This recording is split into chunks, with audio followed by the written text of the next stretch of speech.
Hey guys, AK James 762. To those of you who were waiting along with me, the wait is finally over.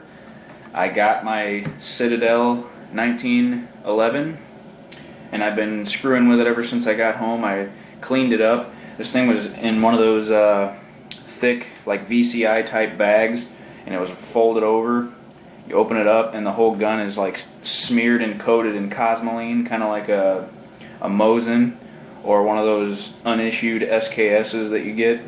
So I had fun taking it down, cleaning it all up, getting it oiled up. Of course, oiling it up with ballistol, get it lubricated. So you guys know how great that stuff works and how much I like it. So let's crack it open. You get everything you see here. Well, I get everything I see here, not you. It comes with these goofy locks that no one ever uses. I just throw them in a drawer. I've got like 17 of them. So, get rid of that. It does come with 2 magazines. They're the really good Act Mags. You can see that. Act Mag, made in Italy. It is stamped Armscore on the bottom. Citadel is under the Armscore umbrella, just like Rock Island Armory. One thing I noticed, as soon as I picked the gun up at the gun shop to look it over, one of these magazines had a little burr down here. It's just plastic, so I just took some really fine sandpaper and just sanded it down, but it kind of hurt. Anyway, loaded them up with some Fiocchi ammo, Full Metal Jackets. Also, if you pull back the foam, there's the chamber flag, the plug that they put in the chamber. 2 spent casings from the factory for their inspection purposes. Some firearm safety propaganda from the National Shooting Sports Foundation. Those are all kind of... Oh, these are the 10 shooting commandments to live by. So definitely keep that with the literature. And then you have the owner's manual, which honestly isn't really very helpful. I thumbed through this. It's not really helpful at all. In fact, for disassembly, it tells you how to disassemble a 1911 that has a bushing. And in fact, this is a bushingless barrel, so that was helpful. Popped out the magazine. Empty, as you can see. I'm going to do like an initial impressions type thing. My initial impressions of this firearm. First and foremost, the sights were horrible. I'm just going to say that. And these are the original sights. There's absolutely nothing on them. No dots, no markings, nothing. Nothing. And they had them on the frame on the slide, excuse me, when they parkerized it. So the bottom of this and the dovetails in the slide did not have parkerization in them. I don't know if that's common practice with 1911s or what. I just thought it was a little strange. So I got, I have the stuff around here somewhere. Here we go. I got some True Glow bright sights, the tritium night sights for 1911. And I thought this was kind of funny. You know, I'm not familiar with night sights or anything like that. I just thought this little warning was hilarious. Warning, this sight contains a small quantity of radioactive tritium. Sweet. So let's crack our sights open and huff the radioactiveness. No, don't do that. That wouldn't be a good idea. Anyway, so I'll shut the lights off. That way you guys can see what they look like. Those of you who've never seen night sights before or who are not familiar with them.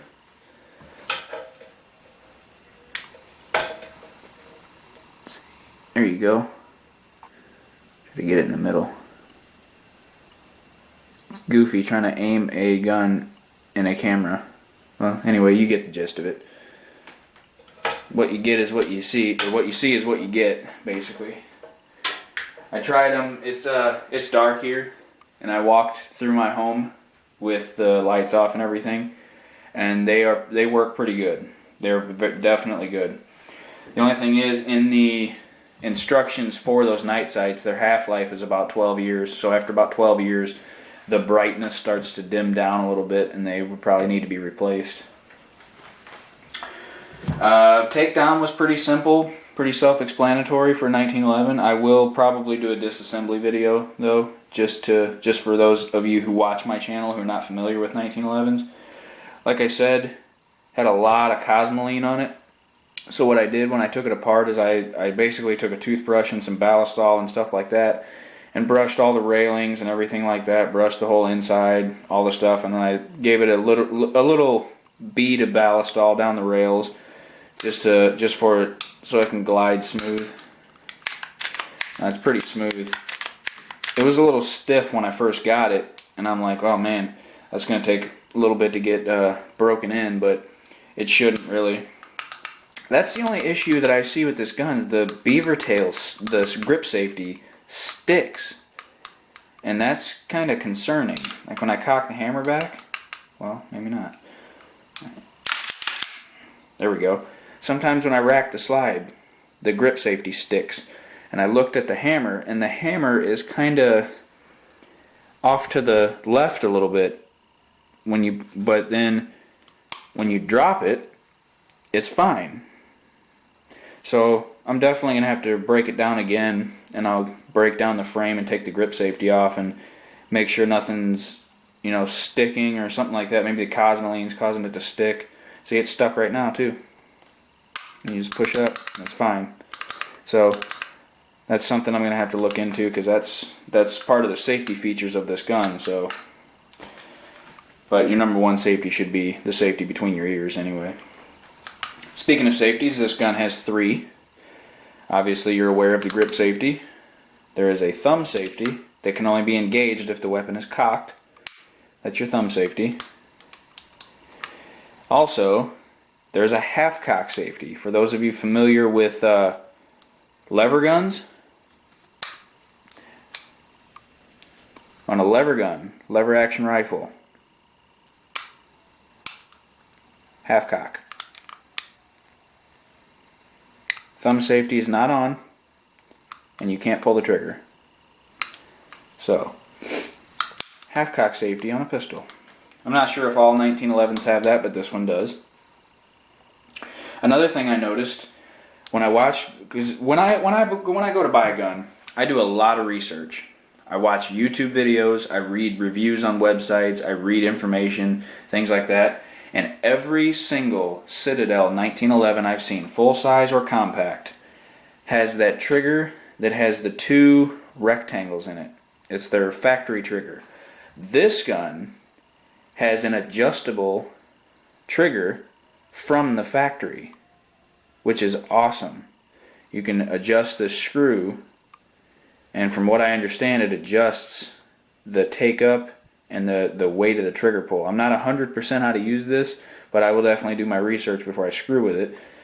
But I thought that was really cool, the fact that it has an adjustable trigger from the factory, and I've never seen one on YouTube like that. In fact, the picture, I'm assuming it was just a stock picture, but the picture on the website did not have this trigger, so that was a nice plus. It also had lighter wood grips, and I was hoping that it had the darker ones like this, which is cool. I like the way the dark wood looks with the parkerization. I don't like the way the light, the light kind of stuff looks.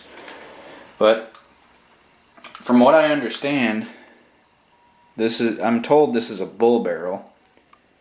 But I mean, it is thick. I'm told it's a bull barrel.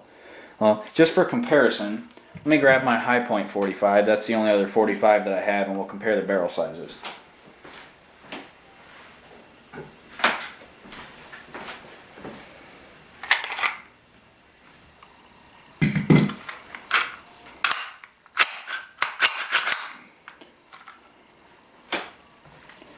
There's a High Point and 1911. It looks pretty similar. The 1911 might be thicker, but it looks pretty similar.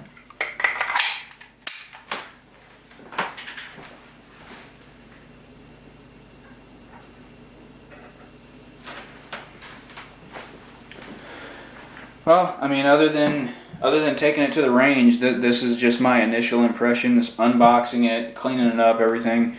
So, I mean, it seems like a pretty solid gun. I like the weight of it. It's got a little bit of weight to it. It's kind of on the heavier side. And surprisingly, when you put a loaded magazine in there, it doesn't really add much to the weight. It more evens it out. Like personally, that's how I feel the high points are. People say the high points are too top heavy, but personally, I think that the high points are top heavy until you get a full magazine in them. But anyway, this is not a comparison video. I will more than likely do a disassembly video. Like I said, I want to get the frame taken apart and figure out what's up with this grip safety because it's sticking. So maybe I'll need to polish something up just a little bit or something like that. But I don't think it's that much of a problem. I didn't take the frame apart when I cleaned it. I just made sure I got the slide, and I just eyed everything up. I just looked at everything and got as much of the Cosmoline off as I could. There wasn't really much. There was a little bit in the magazine well, not much, and I don't really see any coming out of the mainspring housing or out of the trigger guard or anything like that. But like I said, I just got what I saw and cleaned up the action of it. But all in all, it's a pretty good looking gun. It feels good in the hand, and I can't wait to shoot it. So that will be that's the new sidearm. Once I get some rounds through it, get this issue figured out, make sure everything's squared away, this will be the new sidearm. I appreciate you guys watching. Like I said, stay tuned for future videos.